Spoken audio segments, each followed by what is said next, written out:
In Boston's cold dawn, Jake, 13, sweeps empty streets, old map tucked in pocket, tracing patterns no one sees. When Harvard's traffic model fails, a professor mocks him, "Dumb street kid." But Jake's sketches might save thousands. Can a boy armed only with twigs and memory prove genius has no address? Jake tightened his scarf, his breath a thin cloud in the Boston dawn. At 13, he knew these streets better than his own face. The broom scraped over cracked sidewalks, sweeping up soggy leaves and old flyers, their ink smudged by rain. In his back pocket, folded small, was the worn city map his father had once traced with him, his thumb worn through the corner. "Jake, you're running late," his mother called from the window above, her voice raw from sleepless nights.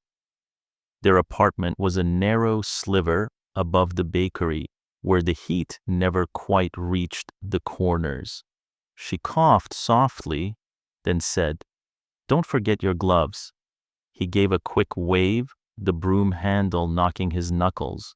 "I'll be fine, Ma." Inside, she leaned against the window, arms wrapped around herself. When had her son grown so thin, so quiet? She closed her eyes, remembering the man who used to walk these streets with him, whispering, "Every road tells a story, Jakey. You just have to listen." But Jake didn't tell anyone the stories he saw, not the bakery owner who slipped him rolls, not the men shouting at traffic lights, not the kids at school, especially not at school. They already called him the street sweeper kid with a sneer, even when he aced the math quizzes. On this morning, his broom paused. A corner, usually gridlocked, was empty. He frowned, watching the changing lights. His fingers twitched. The cars, when they came, flowed almost too smoothly, like someone had shifted the puzzle pieces. Jake crouched, pulling the old map from his pocket, smoothing it on the curb. His pencil, chewed at the end, hovered. A line here, a circle there. He connected the streets by instinct, not by rule. "Look what I found, Ma," he whispered, not even realizing. A gust of wind caught the edge of the map. He slapped it down, heart pounding. Around him, no one saw. Just another boy on the sidewalk, scratching lines on old paper. Back upstairs, his mother waited with 2 mugs of weak tea. She stared at the second one, untouched. At night, under a flickering bulb, Jake spread his drawings on the table. His mother sat nearby, darning a sock. "Jake, don't stay up too late. You need to." "I know, Ma," he murmured, eyes darting over the loops and arrows. His father's voice echoed faintly in his head, a memory wrapped in grief. That night, something shifted. Jake noticed a pattern where none should have been, a split in the flow of streets, a mismatch in the traffic lights, a pulse to the city's veins no one had caught. "Ma," he said suddenly, "do you remember Dad's shortcut through the South End?" She looked up, startled. "Of course, why?" "I think it's part of something bigger." She opened her mouth to respond, but closed it again, watching him, the way his brow furrowed like his father's. Days passed. Jake swept, watched, drew. His fingers were ink-stained, his gloves fraying at the seams. At school, the teachers praised his neatness, but shook their heads at his daydreaming. "You're smart, Jake," Mr. Ronan had said, patting his shoulder, "but keep your feet on the ground." Jake nodded, but at night His pencil danced. Then, one evening, fate twisted. As he swept near Cambridge Street, he heard a voice, low and tense, from behind a university gate. "This model is junk," someone grumbled. "Harvard can't fix a basic traffic flow? Ha!" Jake paused, broom in midair. His heart thudded. Carefully he edged closer, the night masking him. Through the gate, in the glow of a tablet screen, stood a man in a dark coat, gesturing at a map, lines and blocks flashing red. Unsolvable. Gridlock. Collapse. Jake's fingers tightened on the broom. His throat felt dry. He ran home, heart racing, old map crushed in his fist. "Ma," he gasped as he burst in. "I think I found something. I think I can help." She stared at him, eyes wide, sock forgotten in her lap. For a moment, she saw not just her son, but the flicker of the man she had lost. The one who used to whisper, "Keep looking, Jake. Someday you'll see." Jake sat on the floor, pencil flying, the worn paper spread like a treasure map before him. Above him, his mother closed her eyes, a silent prayer on her lips. The old map quivered slightly in the draft, and outside Boston waited, its streets murmuring, its secrets almost ready to be heard. The next morning, Jake's feet hit the cold floor before the sun rose. His hands fumbled for the old map on the nightstand, corners soft from folding, edges smudged with graphite. He tucked it into his jacket and grabbed the broom, eyes burning from barely 2 hours of sleep. "Jake, wait," his mother called softly from the kitchen, a cup of tea warming her fingers. "Come eat." "Something, love?" He paused, looking at her through the doorway. "Can't, Ma. I need to see something first." Outside, the air bit his cheeks, but Jake barely noticed. His mind spun with the overheard words from the night before. Harvard, collapse, gridlock. His small sneakers hit the pavement in rhythm with his pulse. By the time he reached the university gates, students were spilling into courtyards, shoulders hunched under heavy backpacks, eyes on glowing phones. Jake hovered near the edge, broom handle clutched tight. A professor in a long coat stood by the steps, gesturing at a cluster of students. His voice cut through the cold. "The model can't process dynamic flow. It's a failed system. The city's losing patience." Jake's stomach nodded. Inside, through the tall windows, he glimpsed slides flashing across a lecture screen. Maps, red zones, crashing numbers. The words reached him even through the glass. "Unsolvable," the professor said, his mouth tightening. "We're pulling the plug." Jake felt a jolt, like the ground had shifted under him. His fingers found the edge of the old map in his pocket, tracing the route his father once loved, the shortcut that never made sense on paper, only in motion. That night, Jake didn't sweep. He sat at the kitchen table, pencil flying, sketching loops and arrows, his face pale in the dim bulb light. "Jake, what are you doing?" his mother asked, voice thin with worry. "I heard something I can't ignore," he whispered, eyes fixed on the paper. She sat across from him, folding laundry with trembling hands. "Honey, you're just a boy. That's Harvard's problem, not ours." "No, Ma," Jake murmured, pressing his fingers into the paper like he could anchor himself to it. "It's all the same roads, the same lights. I know this city better than anyone." She reached across the table, her hand warm on his wrist. "You're scaring me, baby." He looked up, eyes glassy. What if? What if this could help people? That night, Jake worked until the pencil snapped, leaving a jagged stub. He picked it up anyway, hands smudged with graphite, sleeves rolled to his elbows. His mother sat nearby, pretending to read, but really just watching her son reshape the world with a broken pencil and a pile of recycled paper. The next day, Jake slipped into the back of a community library, ducking past the adult section. The librarian, Mrs. Adler, saw him from her desk and smiled softly. "Back again, Jake?" "Just need a table," he said, his voice small but determined.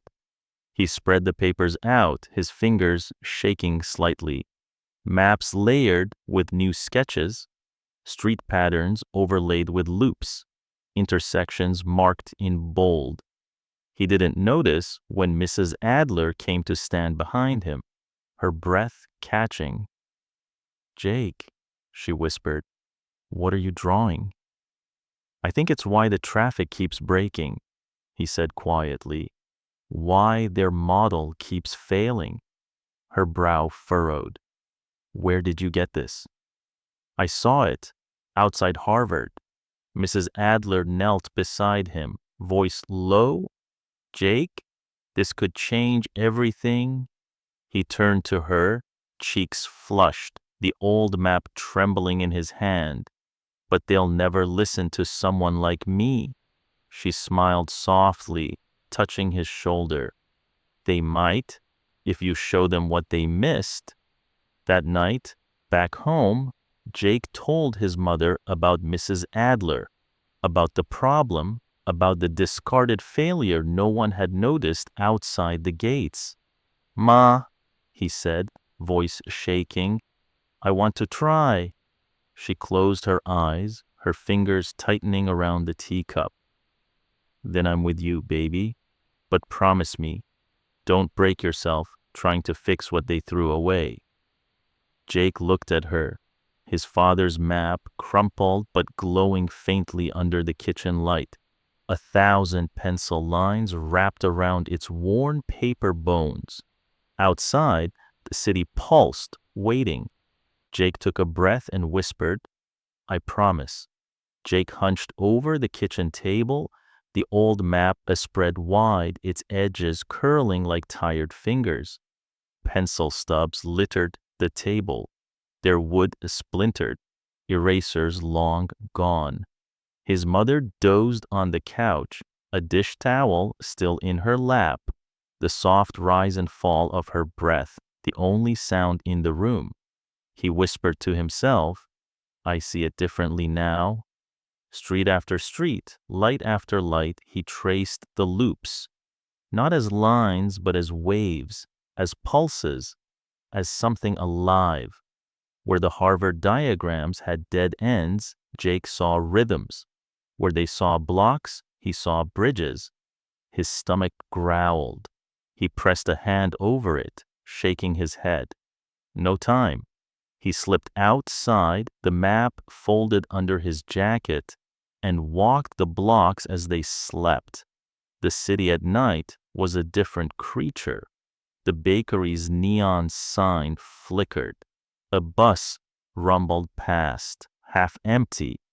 Jake stood at an intersection, eyes darting between the red glow of stoplights, the faint hum of electric wires, the movement of cars even at this hour.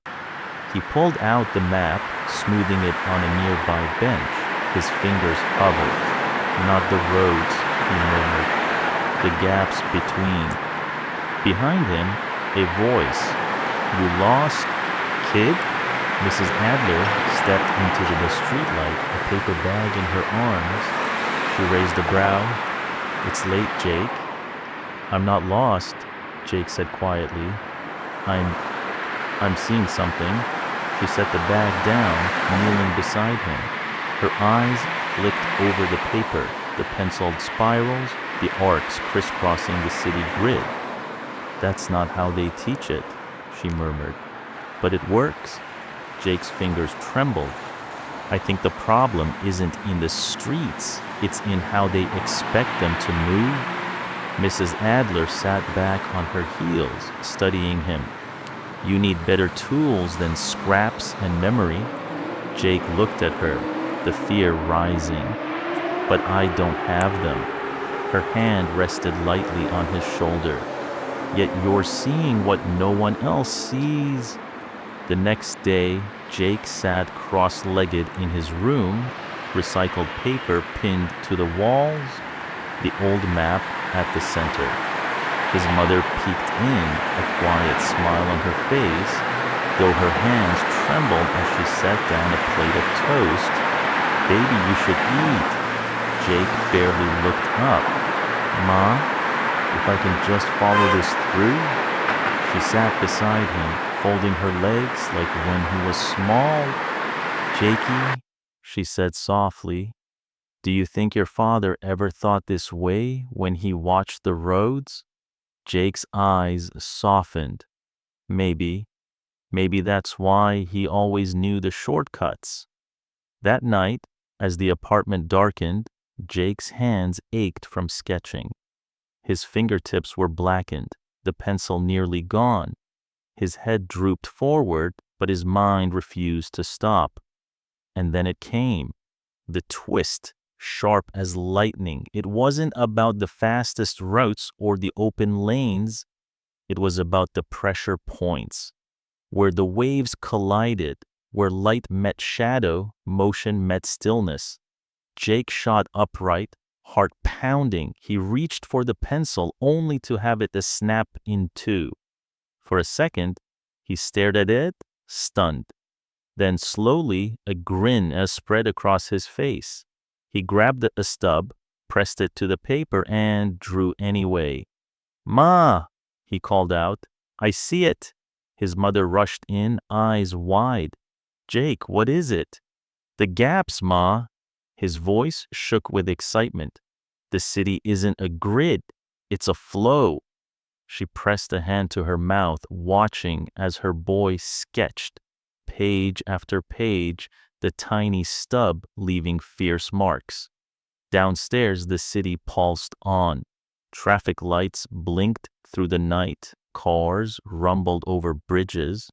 People crossed intersections, unaware that a boy above them was mapping a heartbeat they didn't know they had. Jake's old map, covered now in loops and arrows, fluttered slightly in the window's breeze. And in that quiet room, with broken pencils, recycled paper, and a mother's watchful eyes, a new idea was born. One no professor, no model, no polished theory had seen.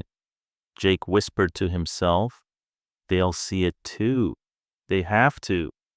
Jake's heart pounded as he stood outside the lecture hall, the old map folded in his fist, the pencil stub tucked behind his ear. Through the glass doors, he saw rows of students, notebooks open, laptops glowing. At the front, the professor paced, his voice sharp. This model is a failure, the professor snapped, gesturing at a projection. We've thrown everything at it. Nothing works. Jake swallowed hard. He had to try. Inside, Mrs. Adler touched his shoulder, whispering, You don't have to do this. I do, Jake said quietly. They laughed, but I won't stop. With a shaky breath, he pushed open the door. Heads turned, whispers floated. Isn't that the street kid? What's he doing here? Jake walked slowly down the aisle, every step loud in his own ears. His fingers clenched the map tighter, the creases digging into his skin.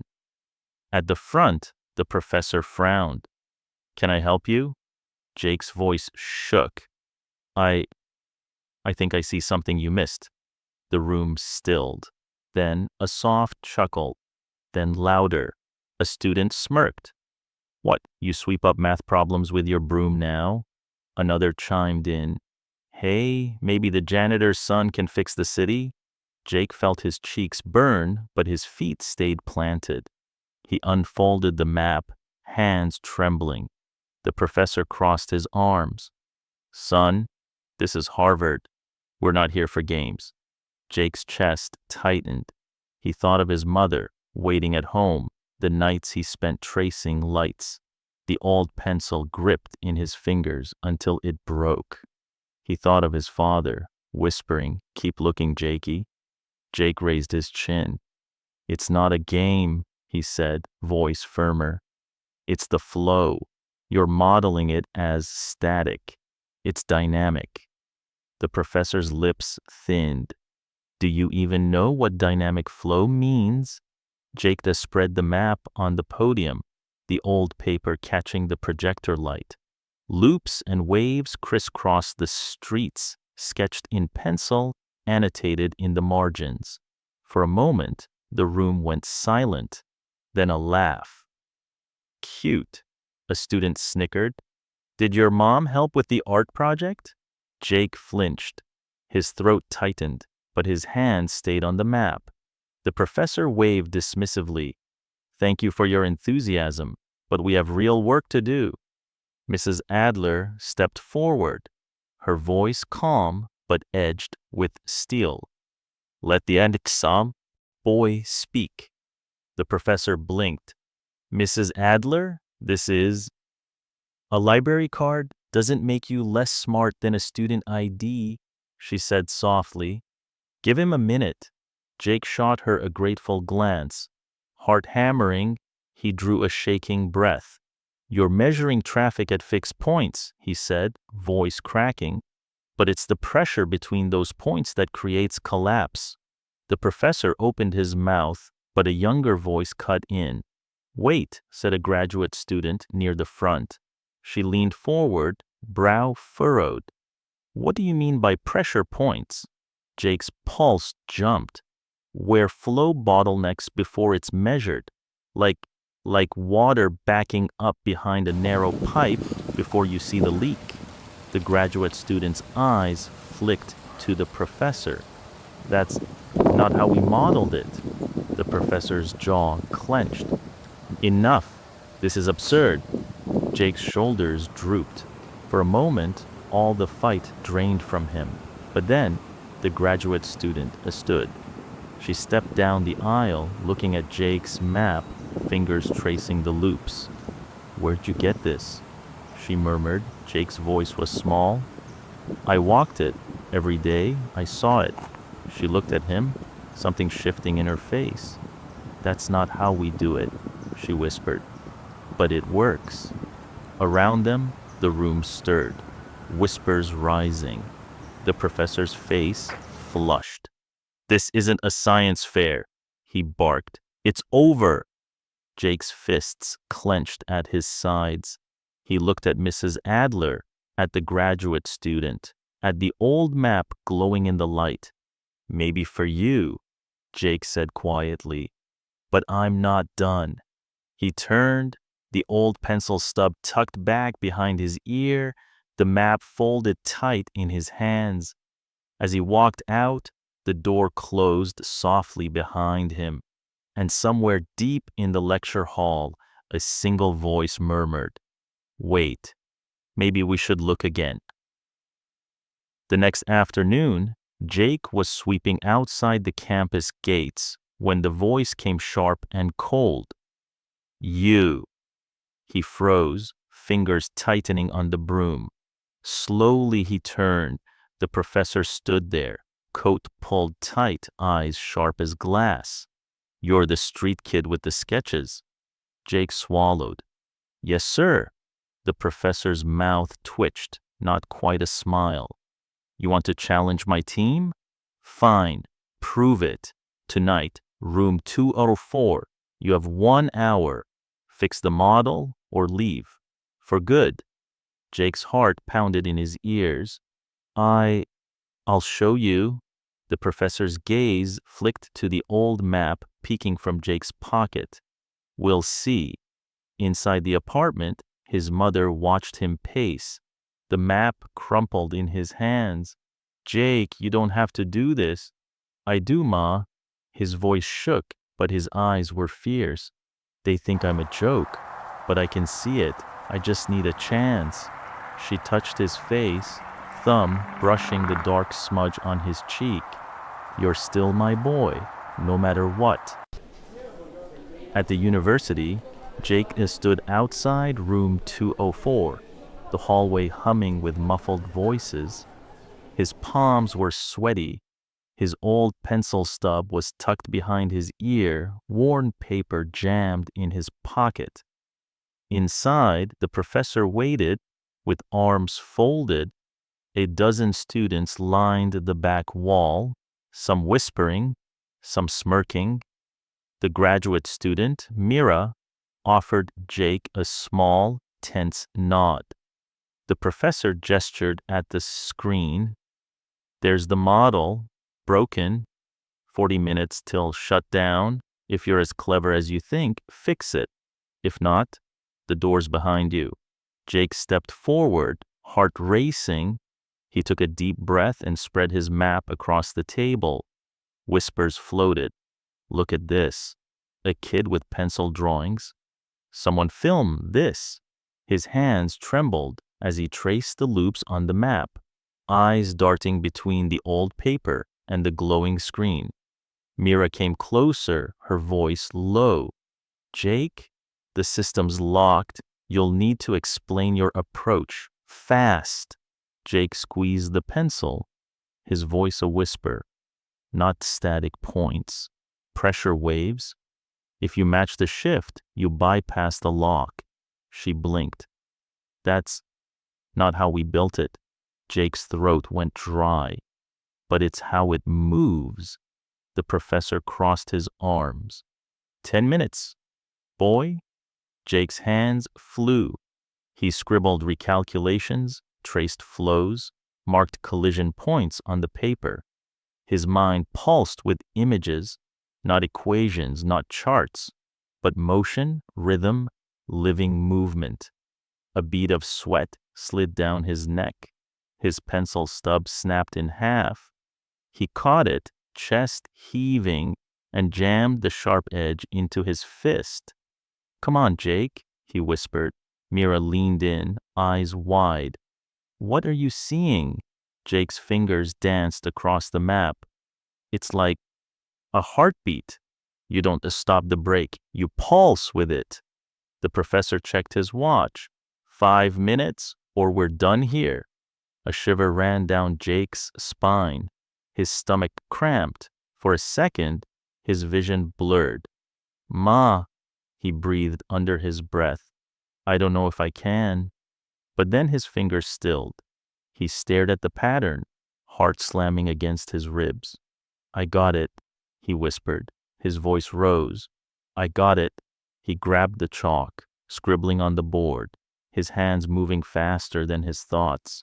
Mira's mouth fell open. The students fell silent. The professor's brow furrowed. He stepped forward, eyes locked on the shifting calculations. Jake's voice shook. It's not about controlling the flow. It's about dancing with it. The screen flickered. Red zones shifted. Yellow spread like dawn breaking. Mira clapped a hand to her mouth. It's working. A hush fell over the room. The professor's face twitched. He cleared his throat, jaw tight. Lucky guess. Jake turned, old pencil stub clutched tight, knuckles white. No, sir, Jake said, breathless. I saw it. The professor's eyes met his, hard and unblinking. You have 72 hours. Bring me a full solution or don't come back. Jake smiled, just barely. I'll be back. He turned toward the door, the old map rustling in his pocket, the broken pencil in his hand, like a torch he'd refused to put down. The apartment was dark except for a dim bulb above the kitchen table. Jake sat cross-legged on the floor. papers scattered around him like fallen leaves. His hands were smudged black, fingertips raw from hours of sketching, erasing, and redrawing. The old pencil stub was gripped so tight it left a dent in his fingers. His mother stood quietly in the doorway, a blanket wrapped around her shoulders. "Jake, baby," she whispered, voice cracking, "you need to rest." "I can't, Ma," Jake murmured, eyes fixed on the loops drawn over the map. "I won't give up." She stepped closer, brushing a hand through his messy hair. "You're doing this for us, I know, but you have to take care of yourself too." He blinked up at her, eyes glassy but burning. "If I stop now, I'll lose it. It's right here. It's right under the surface." That night, while the city slept, Jake worked. The tiny apartment echoed with the soft scratch of pencil on paper. In the corner, the heater rattled, struggling against the cold. Jake's knees were tucked to his chest, the old map spread across his lap, covered in fresh lines, arrows, and numbers.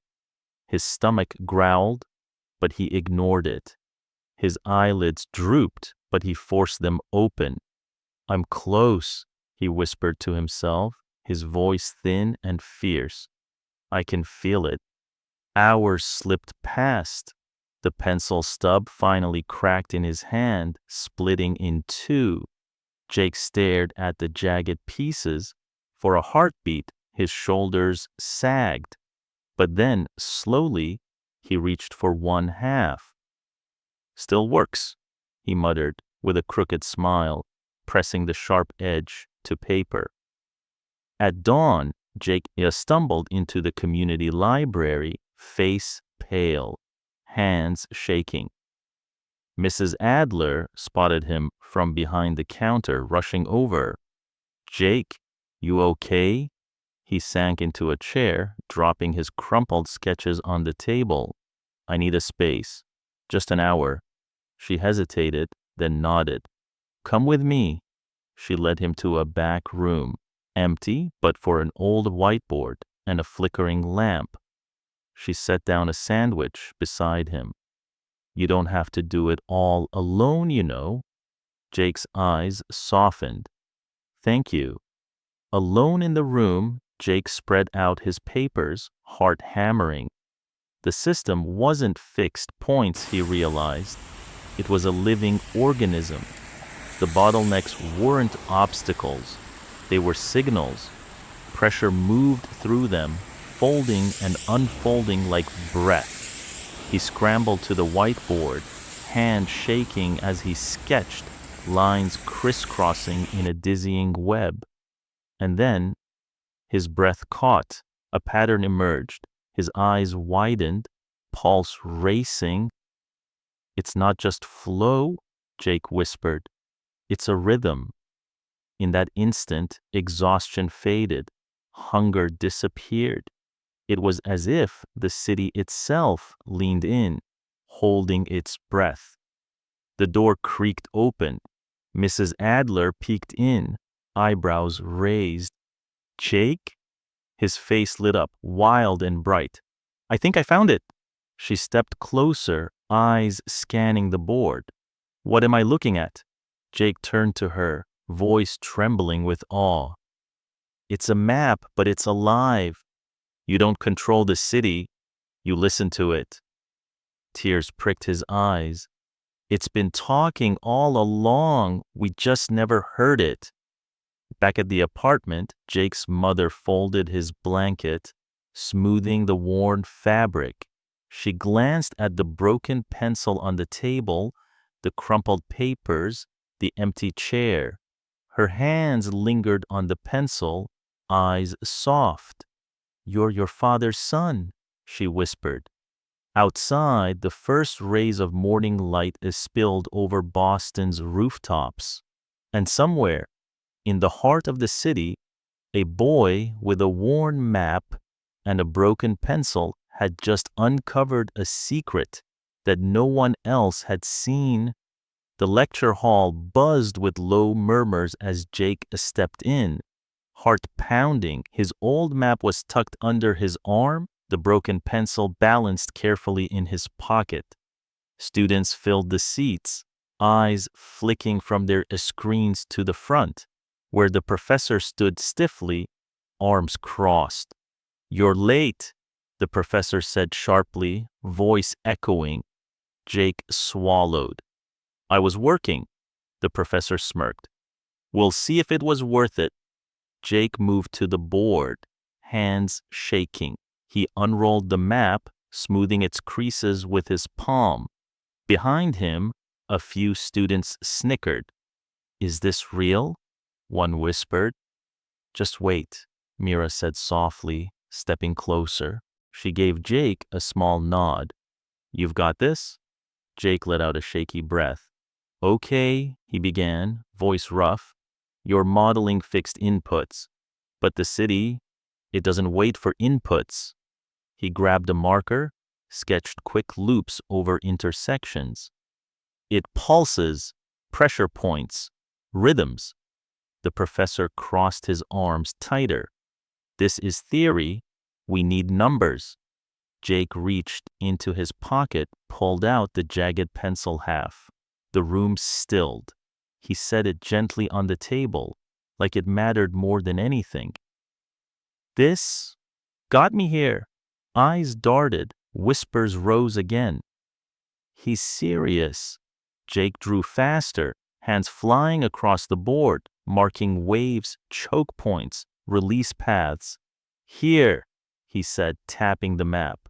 "This corner collapses at rush hour, but not because of cars, because of the delayed pulse upstream. You can't fix the jam at the jam. You have to dance with the delay." Mira's eyes widened. "I never saw that coming." The room leaned in. Jake connected the last loop, heart hammering. "I did it." For a moment, no one spoke. Then a low voice near the front. "Run the sim." The professor hesitated, his jaw tightened. "Run it," Mira said, firmer. With a reluctant nod, the professor keyed in the adjustments. The model flickered on screen. Data poured in, green, yellow. The red zones gone. The room erupted in gasps. Jake's knees buckled slightly. Mira caught his arm. "Oh my God," someone whispered. "It's holding." The professor stared, lips parting, then pressed tightly shut. Behind him, the dean had entered unnoticed, his brow lifted. "Whose work is this?" The professor hesitated. His eyes flicked to Jake, the boy with a broom, with the scraps of recycled paper, with half a pencil. Mira stepped forward. "It's his." Jake looked up, eyes wide.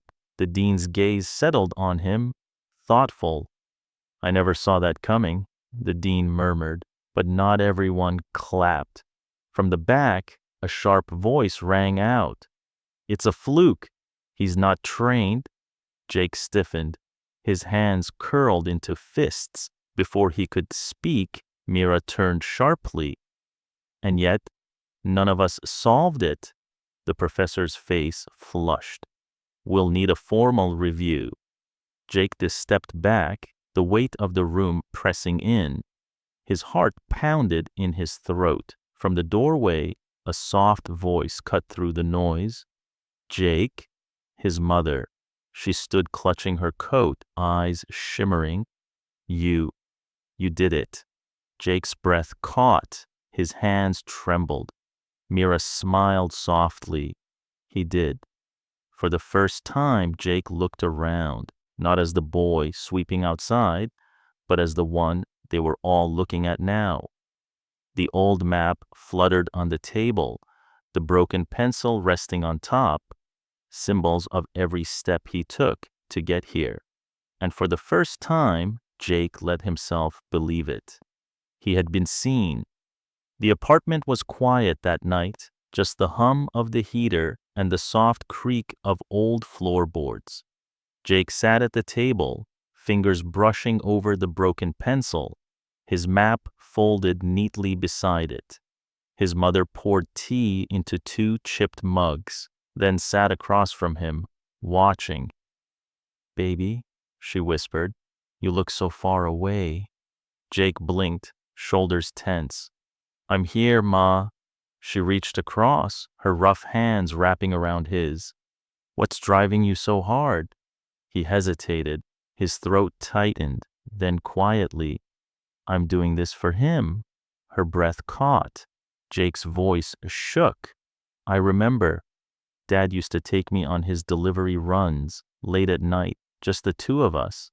We'd stop at the red lights, and he'd tap the wheel, humming, and then he'd say, 'Watch this, Jakey. You feel the city breathing?'" His mother's eyes shimmered, the memory pulling at her. Jake clenched his fists.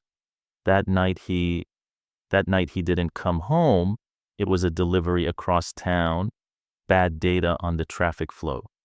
Gridlock, the ambulance. His voice broke. She covered her mouth, blinking hard. Jake swallowed. "I never said it out loud, Ma. I kept thinking, if someone had known, if someone had seen the pattern, maybe he'd still be here." She reached over, pressing her palm to his cheek, her thumb brushing away a tear. "Oh, baby, you're making him proud." Jake took a trembling breath, lifting the broken pencil from the table. This has been with me since then." He glanced at the folded map. "Every line, every loop, it's not just numbers. It's him. It's us." The next morning, Jake sat with Mira in a quiet classroom, sunlight slanting across the dusty floor. She turned a marker between her fingers, watching him closely. "You sure you're ready for this?" she asked softly. Jake gave a small nod. "I have to be." Mira hesitated. "They're still skeptical, Jake. Some think you're just lucky." Jake smiled faintly. "It's not luck." He unfolded the map, smoothing it across the table. "It's everything I've seen, every street I've walked, every shortcut my dad showed me. It's him, whispering in my ear." Mira's eyes softened. "You know, you remind me why I fell in love with this field." Jake gave a small laugh. "Because of broken pencils and late nights?" She grinned. "Exactly." Later, standing at the front of a packed meeting room, Jake felt his heart hammering. The professor sat stiffly at the table, the dean at his side, faculty lining the walls. Jake drew in a shaky breath, holding up the broken pencil. His voice was quiet but steady. "This isn't just about traffic. It's not just data. It's lives." He met the professor's eyes. "My dad died in a crash caused by gridlock. I've been chasing this pattern since I was 7. A hush fell. Jake unfolded the map, laying it across the table. "When you live on these streets, you don't just see the numbers, you feel them. You hear where the system cracks." The professor shifted, arms crossed, but something flickered in his expression. Mira stepped up beside Jake, her voice firm. "You should listen." The dean leaned forward. "Show us." Jake's fingers moved across the map, tracing loops, tapping points. His voice warmed, catching rhythm. "Here's where it folds. Here's where it breathes. If you move with it, not against it, the whole system shifts." There was silence when he finished, and then the professor cleared his throat, voice rough. "Run it." Mira shot Jake a glance, a small, fierce smile breaking through. As the screen flickered to life, Jake closed his eyes, fingers brushing over the broken pencil once more. "This," he whispered to himself, "is for you, Dad." Jake then stood in the crowded hallway, his breath tight in his chest. Around him, students whispered, eyes darting his way, papers clutched to his side, the broken pencil tucked behind his ear. He kept walking, shoulders tense. Behind closed doors, the meeting raged. "I want his work reviewed," the professor's voice echoed through the thin walls. "No way this came from a street kid. It's too precise. Too convenient." Jake froze. Mira appeared beside him, face flushed. "They're saying you cheated," she whispered, "that you stole the models." Jake's throat went dry. "But I didn't." "I know," she said firmly, touching his arm. "Stand your ground." The door swung open, faculty spilled into the hallway, murmuring. The professor stepped out, his eyes sharp. "You," he said coldly, jabbing a finger at Jake. "Inside, now." The room was tense, the air heavy. Jake sat at the long table, map unfolded before him, fingers tracing its lines. The professor paced. "Where did you get these calculations?" Jake's voice was quiet, but steady. "I walked the streets. I watched." A snort from across the room. "And you expect us to believe you outworked our entire department?" Jake lifted his chin, fists tightening. "You can believe whatever you want, but you can't erase me." The professor's mouth pressed into a thin line. "Then explain it, line by line." For the next hour, Jake spoke, his voice hoarse, his hands flying over the paper, sketching loops, showing pulses, tracing paths no one had mapped before. Some faculty leaned in, eyes narrowing. Others leaned back, arms crossed. When Jake paused, breathless, the room fell silent. Then, from the corner, "This doesn't prove he did it alone." Jake's chest tightened. Mira stood sharply, her voice clear. "I was there. I watched him build it from scraps." A stir rippled through the room. The professor's eyes flicked between them. "You're defending him?" She nodded. "He sees what we missed." For a long moment, no one spoke. Then the dean cleared his throat. "Enough. We'll review it formally." Jake rose, folding his map carefully, the broken pencil slipping back into his pocket. As he turned to leave, the professor's voice cut through the room. "Don't think this means you belong here." Jake froze, heart pounding. He looked over his shoulder. Quietly, he said, "I never needed your permission." Out in the hallway, Mira caught up to him, breathless. "I'm sorry, Jake," she said softly. "They're scared." Jake gave a small, tired smile. "So am I." In the quiet of the evening, Jake walked home through the streets he knew by heart, streetlights flickering overhead, cars humming past. He reached the apartment, climbing the narrow stairs. Inside, his mother sat by the window, folding laundry in the soft glow of the lamp. She looked up, eyes questioning. Jake sat beside her, pulling the broken pencil from his pocket, turning it slowly between his fingers. "They said I cheated, Ma." Her hands stilled. He looked at her, eyes brimming. "But I didn't. I swear." She reached over, pulling him into her arms. "Baby," she murmured, voice trembling. "I know." Jake closed his eyes, the weight of the day pressing into his bones. Outside, the city moved on. But inside that small apartment, a boy with a cracked pencil and a battered map whispered to himself, "They can't erase me. Not now, not ever." The room was packed, voices low, tension thick in the air.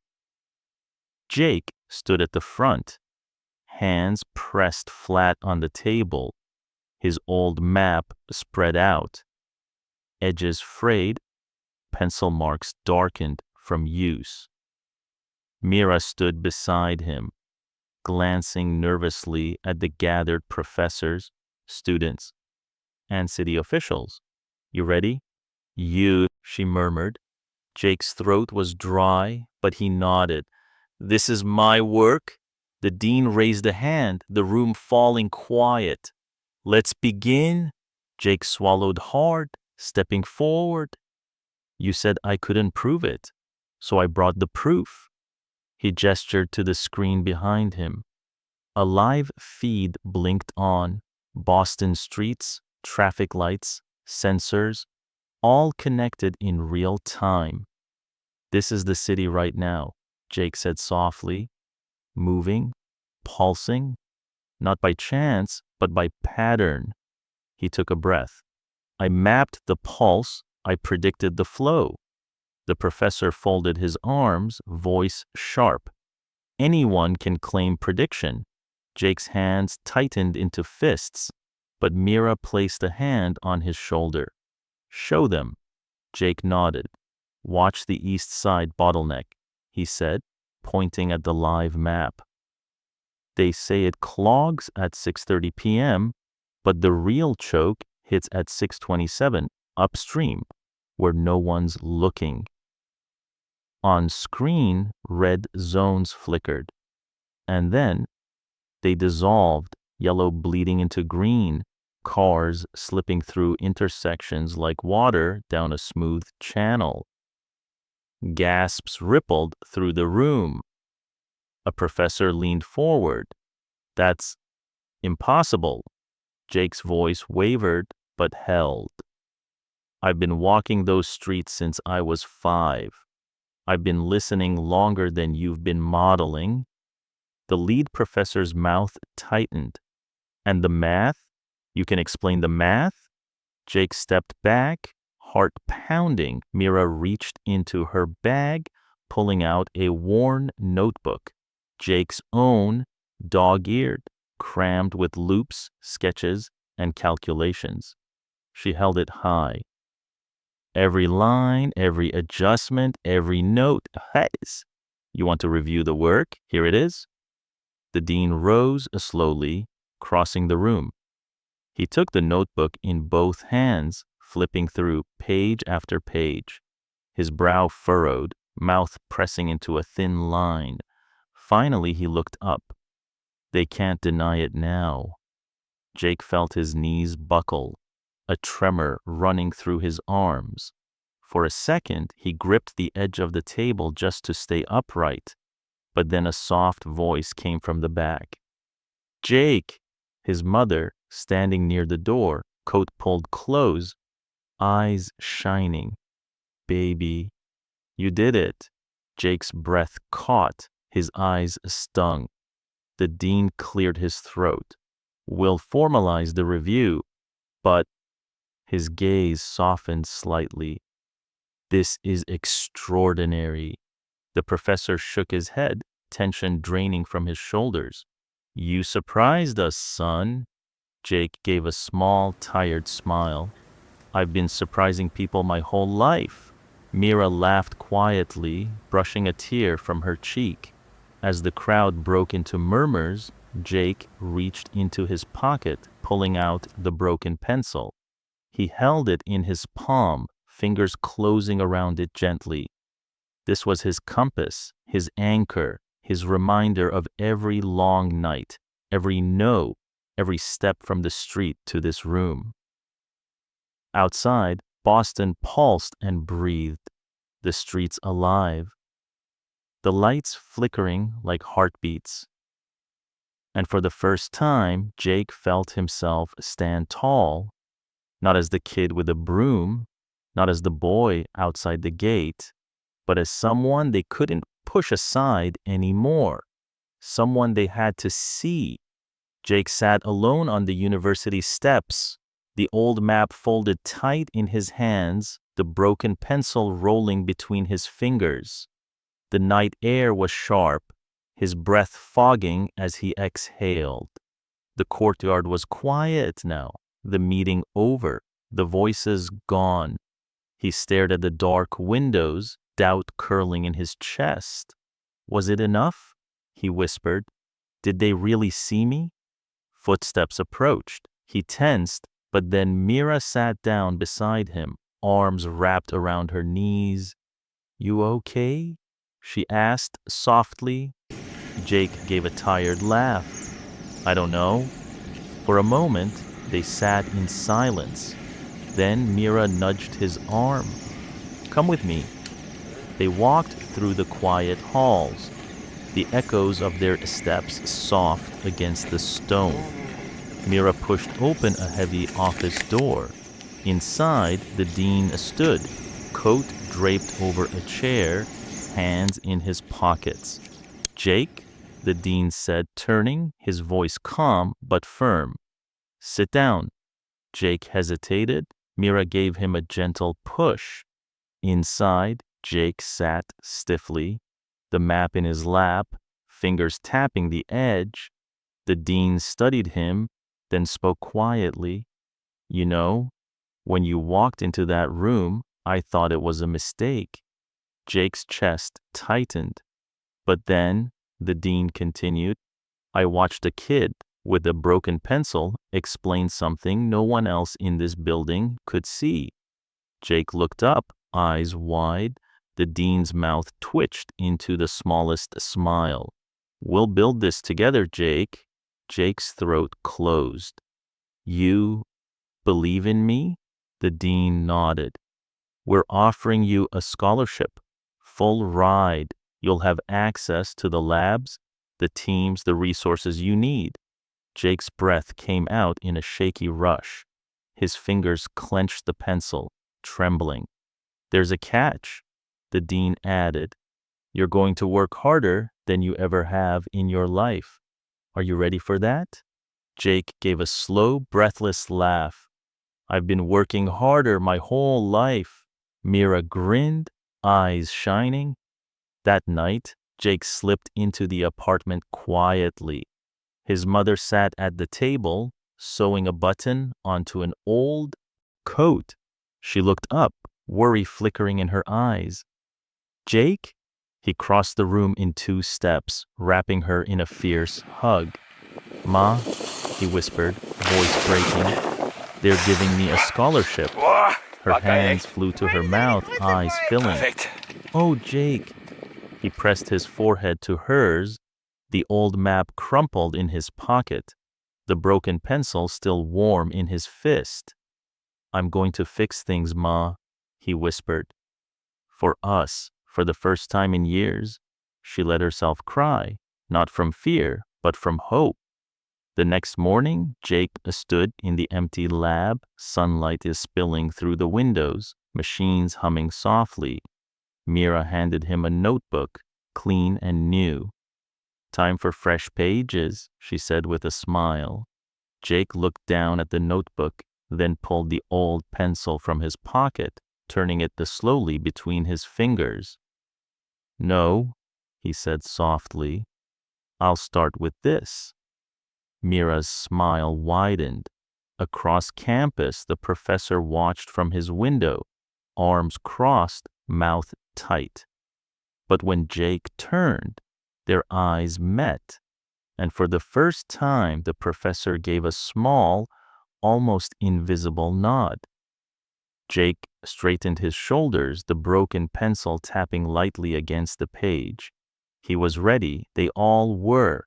The university auditorium was filled with soft murmurs, the murmur of hopeful hearts and nervous feet. Jake sat among rows of students, his worn notebook resting on his lap, edges frayed like the story it told. The broken pencil lay beside it, a quiet symbol of every battle fought and every step climbed.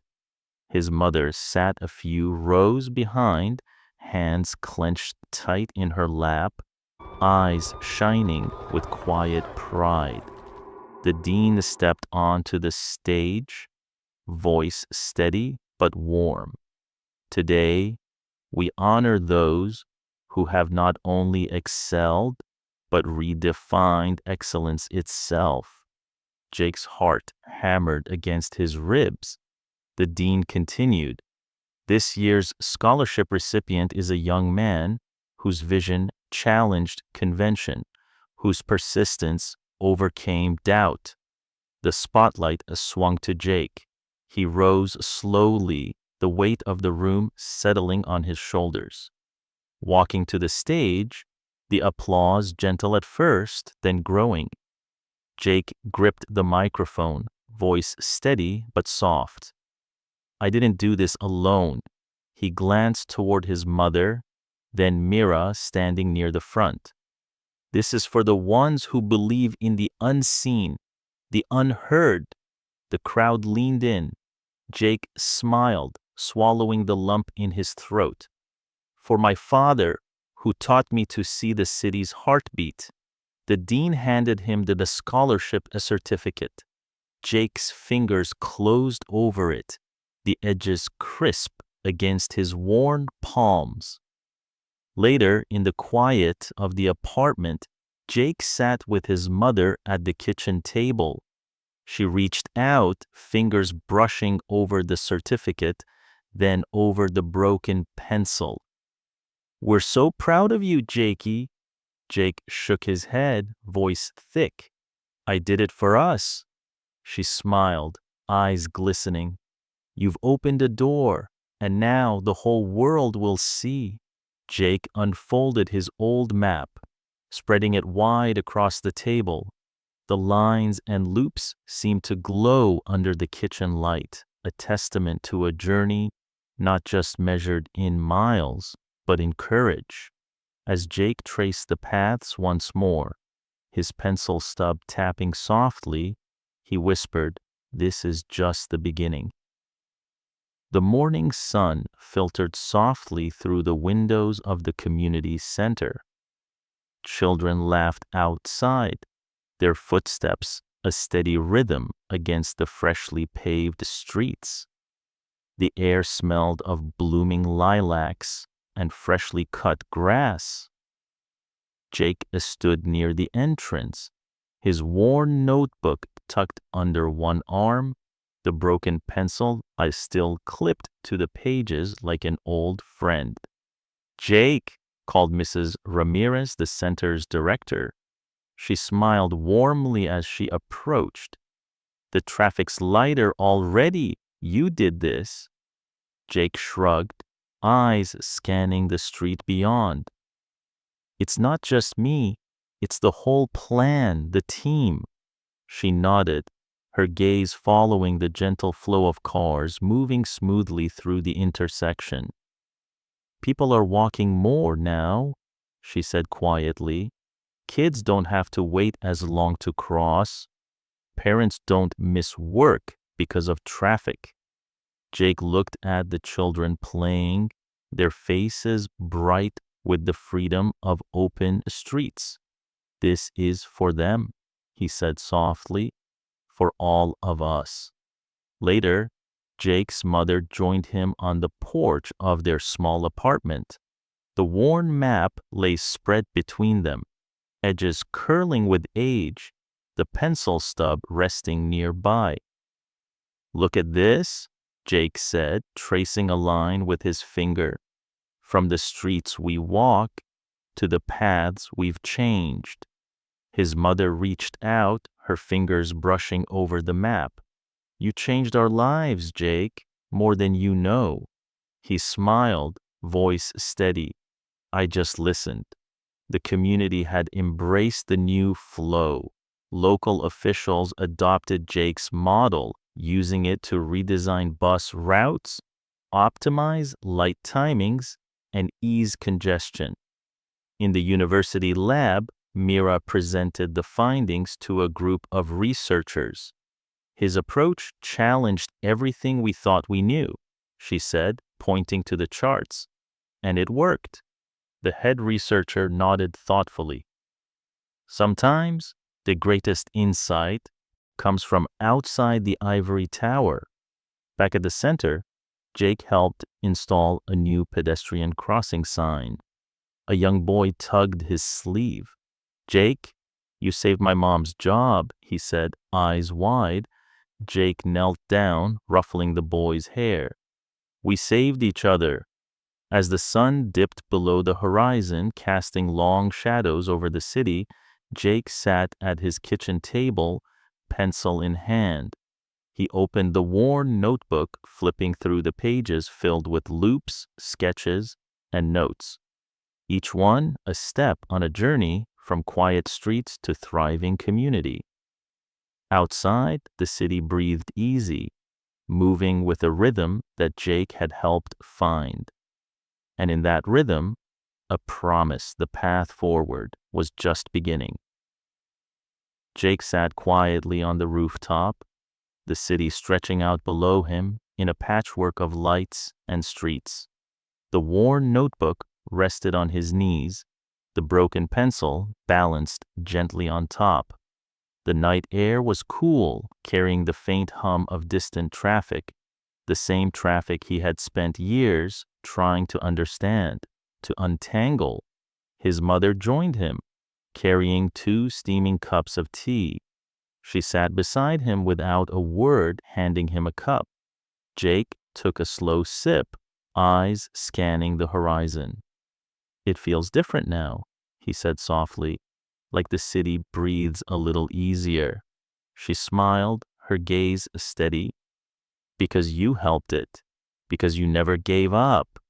He turned the notebook's pages, worn and stained. Each sketch was a step, a moment of doubt, a spark of hope, a victory born from a struggle. "I'm scared," Jake confessed. "What if this isn't enough? What if the systems that tried to keep me out, they come back harder?" His mother's hand found his, squeezing. "You're stronger than they ever thought, and you've shown us all a new way." Down below, the community gathered in a square, voices rising in celebration. Jake's model was changing lives, reducing gridlock, saving time, saving lives. But more than that, it was breaking barriers. Mira appeared on the rooftop, her smile bright against the night. "You've changed the map, Jake." He nodded, tired but hopeful. "This is just the start." She pulled a fresh notebook from her bag, handing it to him. New pages for new journeys. Jake took it, the promise of more to come pressing warmly in his hands. He looked up at the stars, whispering, "Talent isn't where you sweep, but where you dare to look." And somewhere in the quiet city, beneath the worn pencil and folded map, a new rhythm began, one born of perseverance, courage, and the quiet power of a boy who saw the streets not just as they were, but as they could be.